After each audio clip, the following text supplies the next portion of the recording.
I move the camera too far, mess up the shot. Move it too little, mess up the shot. It's got to be perfect, incremental, all the way. Here goes nothing. Just a few minutes before I started shooting, I was right on the edge of packing away my gear and calling it a day.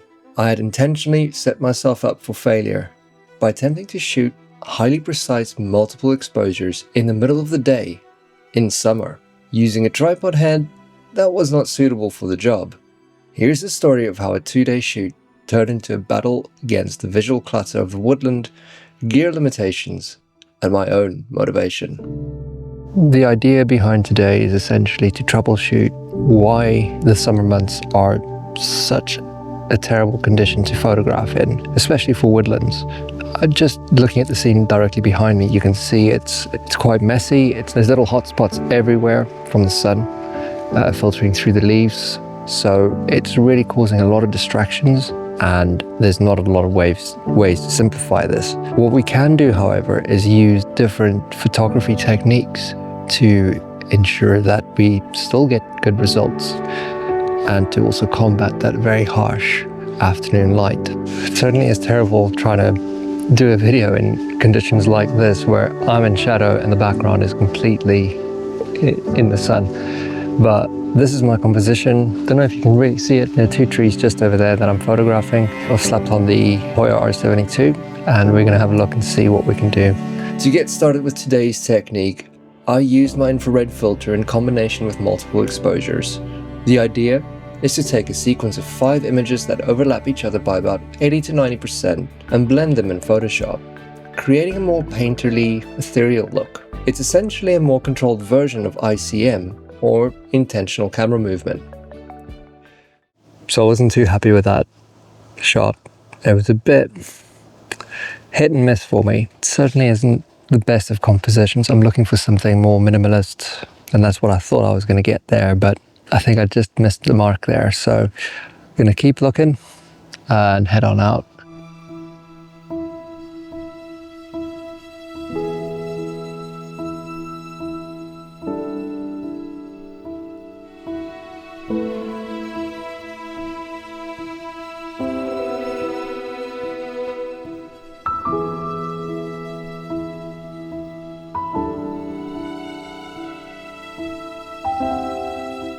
Still got the infrared filter on, but now I'm going to employ another technique in combination with the infrared, and that is ICM.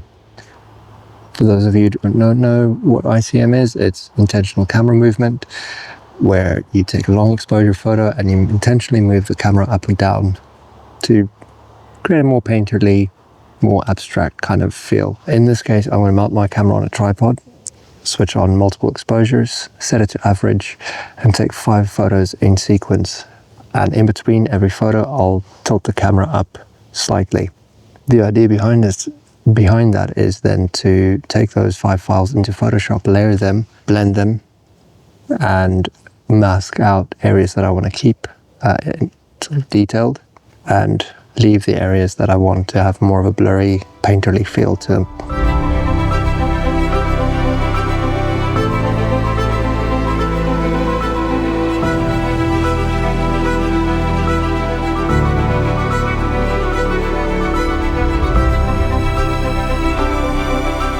With one shot I was happy with, I decided to call it a day.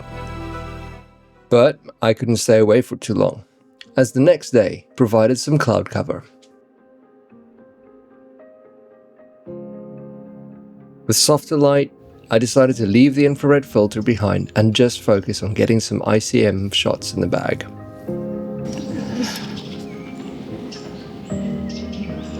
Oh, camera out. For anyone trying this technique without a geared head, I wish you luck.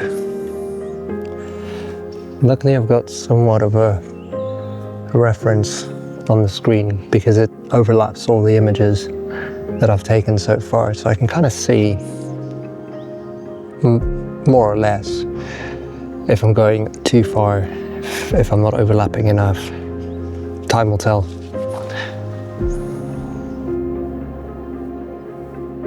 It's probably going to fail on this occasion because I'm not doing sort of the same spacing in between each photo. It's more of a loose guess. But it's interesting what you can get away with and how you really need to look for a decent composition, look for an isolated subject. Hence why I'm using the telephoto lens as well. So otherwise it's just too much chaos, too much stuff going on around the main subject. But yeah, it's pretty interesting. It's challenging though, not gonna lie. It's you definitely need a geared head for this, so you can do the fine increments as you move the camera up and down. If you know of any good gear heads that I can use, drop it in the comments below. I'd love to see it out, love to hear your recommendations. If you've used it before, even better. So let me know in the comments below. I'd really like to check that out. It's probably going to be the next purchase. As I walked back to my car, I was apprehensive about the results. I was convinced that the erratic movements of my tripod head ruined the shots completely, and I knew full well I should have used a geared head instead. But after reviewing the photos, I made a startling discovery. It was the imperfections of the tripod movement that made this photo stand out for me. In a time when AI and perfection are forced down our throats every single day, it felt good to create something a little more human, mistakes and all.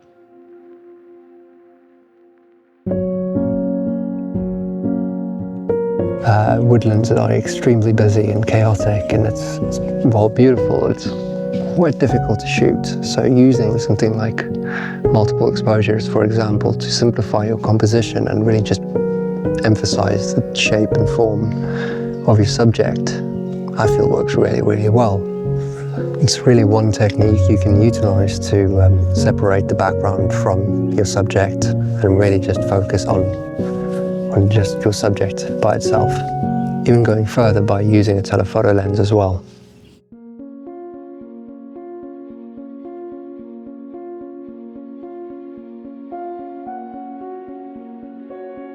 After walking around for a few more hours, I found a few more compositions to try this technique on before packing it up and heading back home. Despite the setbacks of not having the correct gear, I'm happy the images still came out the way I'd hoped.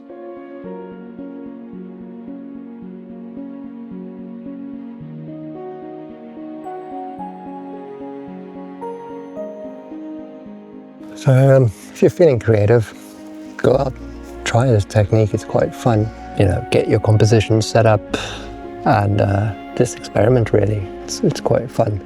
Yeah, if you like this video, let me know in the comments below. And if you're a company that makes or supplies geared heads, let me know. Let's chat. Right, well that's it for this video. Thank you very much for watching. Really appreciate it, and catch you in the next one.